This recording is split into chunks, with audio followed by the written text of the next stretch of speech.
ስማ እንዲህ እንዳሁኑ የአውሮፕላን አደጋው ደርሶ ጫካ ውስጥ ብቻዬን ከእንዳንተ አይነቱ ጉዝ ነገር ጋር ከመፋጣጤ በፊት ልዕልት የሆነችው ሚስቴ ጋር ነበር ጊዜን የማሳልፈው። ኦ ለካ ሚስቴ ጋር እንዴት እንደተዋወቅን አልነገርኩም። በጣም ቆንጆና ሲበዛ ጨዋታ አዋቂ ነች። ለማንም ወንድ ግን ፊት ሰጥታ ስለማታውቅ ደፍሮ የሚያናገራት አልተገኘም ነበር። አንድ ቀን ጓደኞቼ ጋር ስልኳን እቀበላለሁ ብዬ ተወራረድኩ። ከዛ ራሴን ቀይሬ አይነ ስውር በመምሰል ቤቷ ድረስ ሄድኩ። አቤት! ወይኔ ውበት! የእነ ኤርሚ ቤት ነው? የእነሱ ፊት ለፊት ነው። ቤት ግን ያለ አይመስለኝም። ይሄኔዋ አውቃለሁ፣ እባክሽ ጓደኛዬ ነው። በቃ እስኪመጣ ደረጃው ላይ አረፍ ብዬ ጠብቀዋለሁ። ባርኮት ቤት ገብተህ መጠበቅ ትችላለህ። አመሰግናለሁ። በጣም አዛኝ ሴት እንደሆነች ጓደኞቿ ሲያወሩ ስለሰማሁ ነበር አይነ ስውር መስዬ የሄድኩት። ይሄ አንቺ ቤት ነው? የእኔ ቤቴ በሰማይ ነው። ያንተ በምድር ነው? አዎ በምድር ነው። ቡልጋሪያ ቆንጆ ቤት አለኝ። ኦ ጎረቤት ነና። እኔም እዛው ጥሩ ቤት ገዝቻለሁ።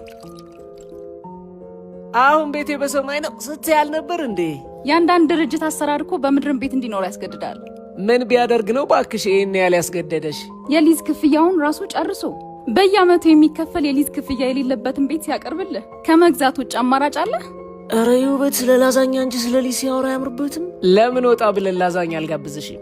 ባይሆን እዳዬ ይኖርብሻል። ደስ ይለኝ ነበር፣ ግን ጥሎብኝ እንደ ኤማሮሽ እዳ አልወድም። ኤማሮሽ ወንድምሽ ነው በለው።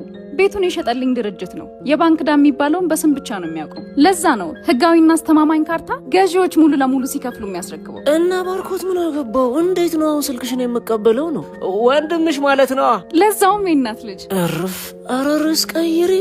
አስበው፣ በ20% ቅድመ ክፍያ ቤት ገብተህ እየኖርክበት፣ ቀሪውን በ4 ዓመት ቀስ ብላችሁ ትከፍላላችሁ። ቤት ልስጣችሁ ካለ ወንድም ነው እንጂ ሌላ ምን ይባላል? እልል! ስትስቂ በጣም ታምሪያለሽ። በምን አወክ? በህይወቴ እንደዛ ደንግጬ አላውቅም። አይኔ እንጂ ልቤ አልታወረ። እንዳንቺ አይነቱ ውበትና ኤማሮሽ እንደሚሰራቸው ያሉ ጥራት ያላቸው ቤቶችና የንግዱ ሱቆች በልብ ብርሃን የሚታያሉ። እውነት ብለሃል።